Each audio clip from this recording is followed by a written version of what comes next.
Hello, thanks for tuning in to this Powerbook G4 review. I want to review this thing because this is one of the best laptops I came across in a long time. Definitely, you can definitely say that.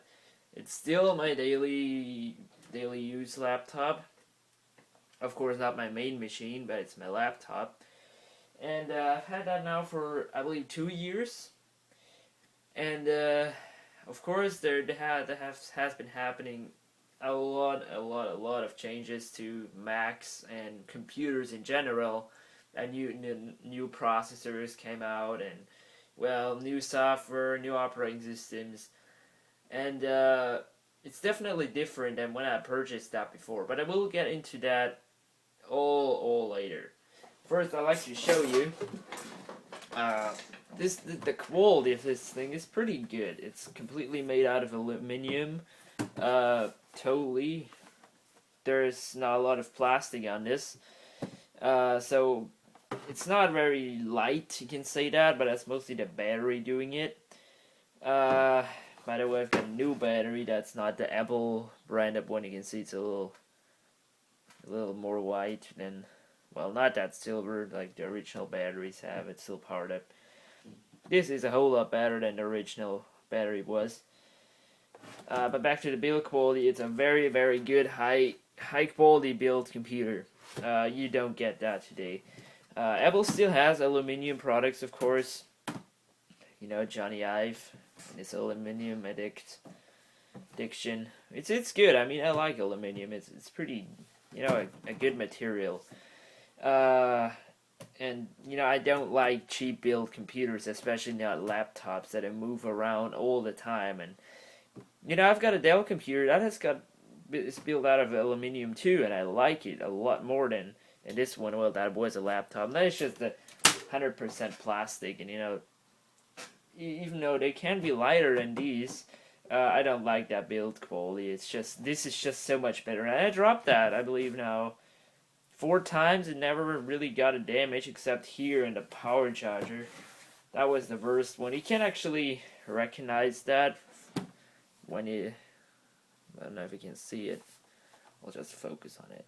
There you can see it, the stand here. That's really the worst damage it has.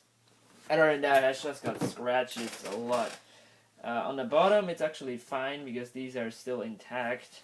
I used to have a MacBook Air where these were, well, so easily wiped down where the whole bottom was just scratched like crap. But here, it's not really. So, it's definitely an old computer. It's built in 2005. And there have been a lot of revisions of Powerbook G4, so there are older and newer ones. There is a titanium Powerbook G4, which has been built from, I believe, 2000 or 1999 to, I believe, 2003 or 4. I'm not totally sure, but the aluminum ones that are these, they look a little different here when you fold them up. They are the faster ones with the newer G4s. I've got one of the better ones. I've got here the 2005 high-end model with the not so maxed out graphics back then, if you could kind of call it that like this, because the graphics on this is the only weak point I have about it. It does not really do display a lot of good 3D graphics. It has just got 64 megabytes of VRAM. There has been models, heavy models, which had, I believe, 128 megabytes, which is a lot more than this has. So really, graphics are the only thing I can complain about this. So if you're doing anything graphic intensive, and I did a lot of this, I will get into that as well. So I will not use that for this. But first, I'd like to show you the ports. Here we have my beloved DVI port. That is so awesome. I don't need to fuck around with a lot of adapters whatsoever. It just works. Then we got an S video. That is also pretty awesome. I can hook this thing up to my old CRT TV and it works. Here we got Ethernet, Firewire 800 and 400, which is really the best thing. I know a lot of people say Firewire 400 is obsolete. I completely disagree. It's very fast. and it's still faster than USB 2, and I like it. I use that a lot, 400, because I've got a lot of old Macs that have just got 400, and I've got a lot of 400 cables. I've even got a hard drive which connects to FireWire 400. But I use FireWire 800 on my iMac, so obviously this hasn't got 400 anymore. But I just love that this has got 400 and 800, so you can't just hook up 2 hard drives. You can actually hook up a lot more machines if you want to do target disk mode, or well, like I do, exchanging files works just a lot faster on old Macs, because they all have got USB 1 and they have got FireWire 400, and I would say this is a lot faster then. So I really love these 2 ports. Are actually the most frequent used ones next to USB, obviously. And then we got canceling to lock. By the way, the MacBook Pros did not have 400 anymore, just to let you know. A thing I hate about them. The early ones, of course. So here is another fan. Also there's, well, the other fan. And here's the power charger input, power adapter thing. And here is the phone, what is it called? Dial-up modem. Got another USB 2, audio in and out, and here, which is even more awesome, expansion card slot. You can put in whatever you want to this, so I've got a variety of ones. I've got, for example, an HDMI one, but that doesn't work really well with the graphics of this. Like hooking up to a big TV just doesn't really work that well, the resolution and stuff. And of course, at the front we got, if you focus here, here we have an optical drive, and here's the thing that unlocks the display. So there have been a lot of revisions of this, as I told you. There have been 12-inch, 15-inch, and 17-inch models. I've got a 15-inch here. I kind of I would have liked if they would have made a 13-inch model, because 12-inch is kind of small and 15-inch is kind of big if you compare them, for a portable machine. So I would really love to have a 13-inch display instead of this 15-inch, but I gotten used to that anyway. A 13-inch would be like this. My friend has got a 13-inch MacBook, and it's definitely a lot smaller and a lot handier than this. So here we have a nice keyboard, which I spilled with coffee twice, and it still works. The whole computer still works. Here we got a trackpad, and here's the power button. I'll just hit that. So the original hard drive that came with this was an 80 gig 5400 RPM. I don't know where that went actually. I put in then a really slow 4200 RPM 40 gig hard drive, and it was slow as heck, and especially on Leopard it was a pile of crap to use. So I put in a 7200 RPM 80 gig hard drive, which is, I believe, pretty filled up, so it will take a little time to boot up. Usually keep it in sleep mode while I carry it around to, respond a lot faster when I want to work with it. And it just gave it a kick in the ass, really. You definitely should put in faster hard drives in these old computers. They can be very useful then. But with slow hard drive, Tiger ran actually okay, but also slow. So, just enter my password there. And this is running a Leopard operating system 10.5. No, not Mavericks. I just like the wallpaper of it. You will not get more than Leopard out of a G4, not on a G5, not even Snow Leopard. I just find that really shit from Apple, but you can't tell them what to do. And it's always like this one thing if you want to use Tiger or Leopard on these things. Tiger flies, that is brilliant on here. Leopard is okay. It's also not slow on here with this new hard drive. But definitely machines with not so good graphics like this one, it does struggle sometimes to load the animation. So I made some modifications to, give it a little, to not put such a hard load on it. For example, install a 2D dock without animations, and when you open up the folders, a little fast animation, so it doesn't really need a lot of power from the graphics. And I disabled this icon view thing. This works just a lot faster and it doesn't need that much graphics. But you know, I cannot use Tiger on this. I need the support of Leopard because Tiger hasn't got the best support anymore in this day and age. Not even Leopard has. If you're on an Intel, then it's a lot better, of course. But on a PowerPC, it's, you know, always the thing. But I still got a lot of software on here that I use like a lot, and they work great on here. For example, Aurora, which is my preferred web browser on PowerPC computers. That run Leopard, of course. If I have a computer that doesn't run Leopard, I use 10.4 And since I'm a web developer, I don't know if you understood that joke here. I like to have an up-to-date browser. Now, I do play around with HTML5, and that does require a little newer browser.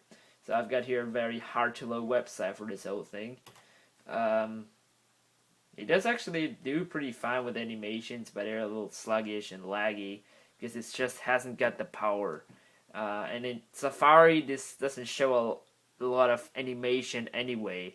But if you compare this Safari with that Safari 5, which comes, you know, which can upgrade to when you use Leopard on these, it still, you know, it shows the website pretty. It doesn't show it somehow like messed up or so like Internet Explorer do. The Internet Explorers are just the worst browsers on the earth, and this works actually fine, but as you can see, it lags with heavy websites.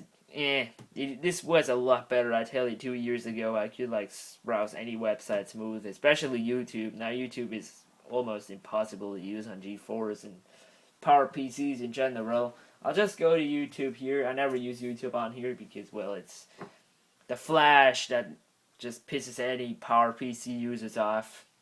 It's not supported on these very well. That's why I don't know, Flash 1 or 2, or just a very crappy version that lags like crap.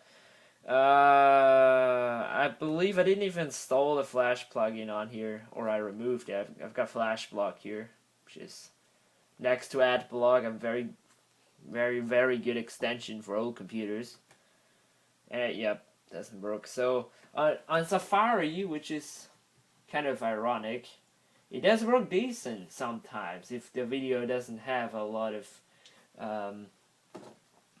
fast movements, and if you play like in 360p. And I'm used to play videos in 360p because my internet is such a shitty piece of shit that it just cannot handle more than 480p. It will just be stuck at 720p, like loading the whole day. So I'll just go to whatever.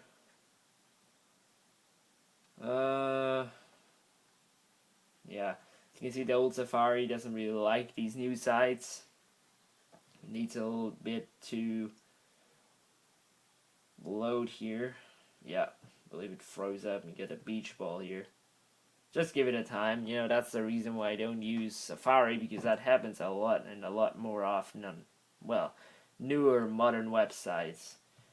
Let's just go to this flatbed truck here. And, well, let's see if the Flash wants. Sometimes it wants, sometimes not. And, well, I don't feel like using Flash on here a lot anyway, so it doesn't really bother me. But I can see how a video looks like on this. And again, it was a lot better. A lot better than 2 years ago. Than now, 2 years ago.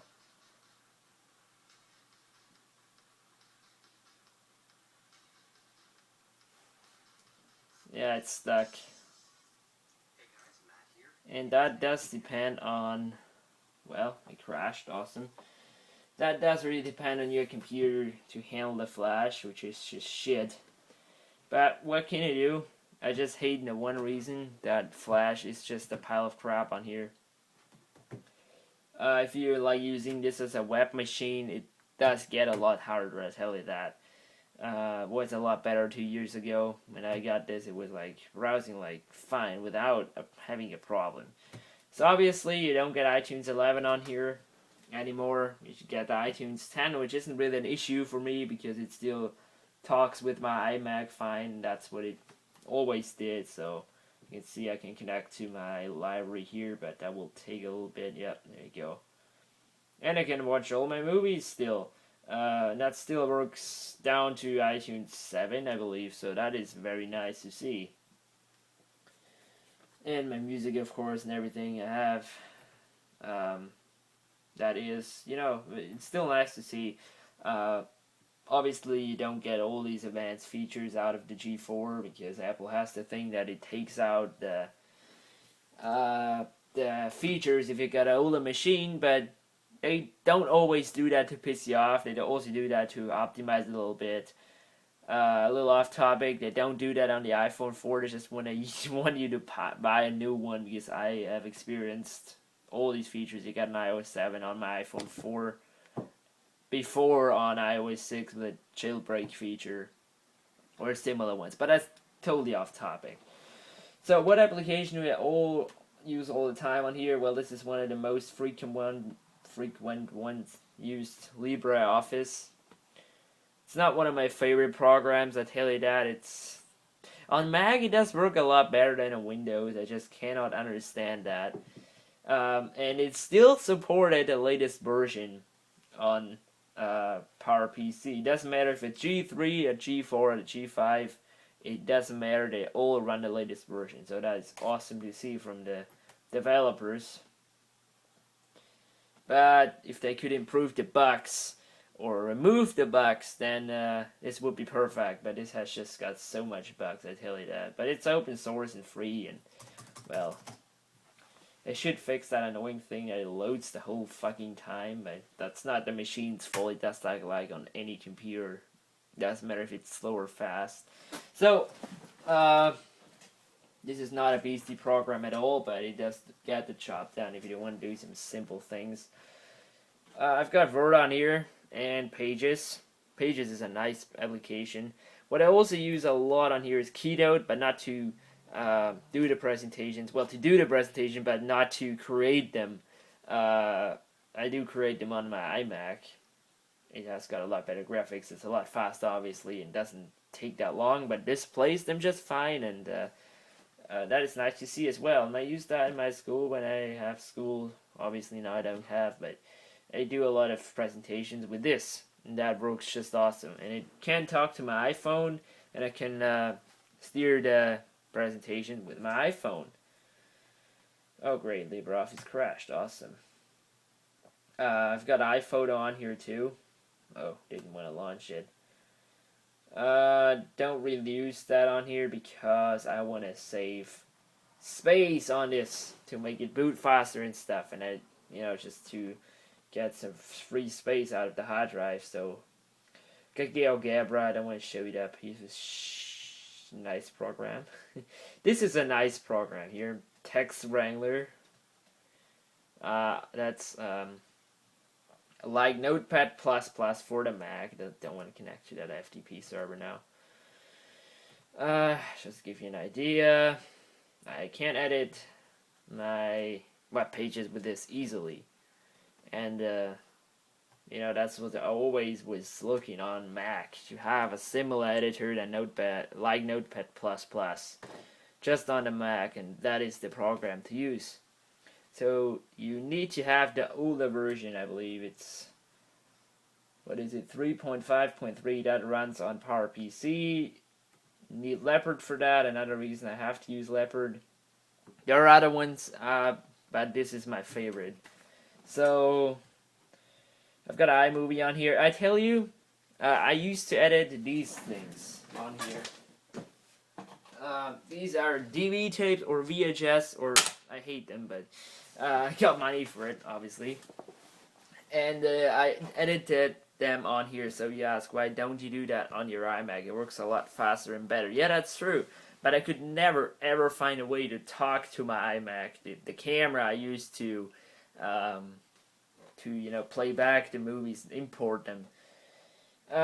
So I had to use the Firewire 400 port, and that is the fastest machine that has got one.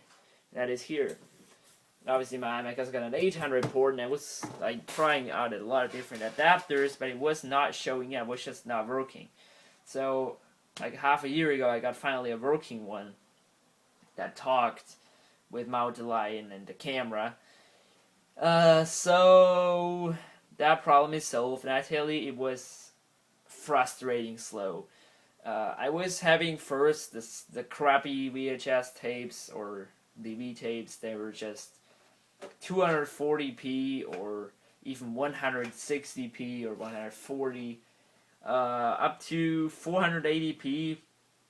I started struggling at 480p videos because VHS is a long, uh, old thing. It's completely uncompressed, and it's a big file size, and at the end I was just like importing them on here, putting them on an external hard drive, connect this to my iMac, and then edit it there. But I still had to use that thing because there was no way to talk to my iMac with a camera. So now I got this problem solved. That is a lot better. Very surprising though is that this can handle my iPhone's videos.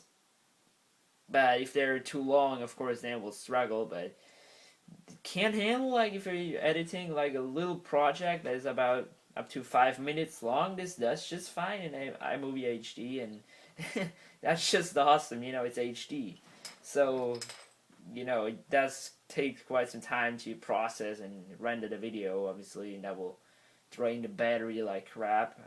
But it works, and that's a nice thing. So I just use the other standard applications like Mail and Skype and all that jazz that you don't need to hear about and don't care about it anyway. All I do on here is like simple tasks, text processing, Skype, or other, like listening to music, and just simple tasks, browsing the web, just very simple tasks. And obviously it's not the youngest thing anymore. It's got a gigabyte of RAM, and to make it even worse, 512 megabyte more were originally in there, but when a RAM slot refused to work, and so it just has got a gig, and it's kind of limited to this now. It's okay though. It runs fine, and I'm happy with it. So this is my video about the Powerbook G4. It's an awesome thing. Would I recommend it still? That really just depends on you. But to be honest, you can get a Core Duo MacBook or MacBook Pro for almost like $100 more expensive, or even $50 just. So you should definitely jump on an Intel one. But for me, I'm gonna stick with this because I'm just a 16-year-old kid that just cannot always afford to upgrade to a newer model. I don't want to say any names, but I'm getting driven crazy by this. I mean, it still does everything I need, and I'd rather go out and buy myself an iPad, a new one, and instead of a new laptop that, the potential of it I couldn't even use. So I'd rather go for an iPad and have fun with this. And I'm gonna stick with this old G4 because it still does everything I need to get done on this. Obviously, let's look how in the next 2 years this will be, and if I've got a new one, I cannot tell you if I'm gonna have a new one, or if I ever go again for a laptop. Actually, if the if a similar machine than the Surface or the Surface 2 is a lot cheaper, I would love to have something like this. But obviously, I will never go away from this iMac 27-inch I have in the next 5 years. Because this was expensive as hell. I don't know what to do with this then, but this is serving now, 2013, very good, and I cannot complain anything. And who the hell needs Haswell for doing office jobs? Really, a Pentium 4 or 3 could do this still. So believe me, I've got a lot of experience with these things. So yeah, I hope you liked my video. It's very long, but I wanted to get this out. I did a crappy video when I got it, so I thought I'm gonna do a better one. My upload is gonna take anyway the whole night, so I thought it's gonna be worth it to talk a little longer. So if you watch this all, I appreciate that. Don't forget to subscribe and like the video and do all that good stuff. And I will see you in the next one. Peace out.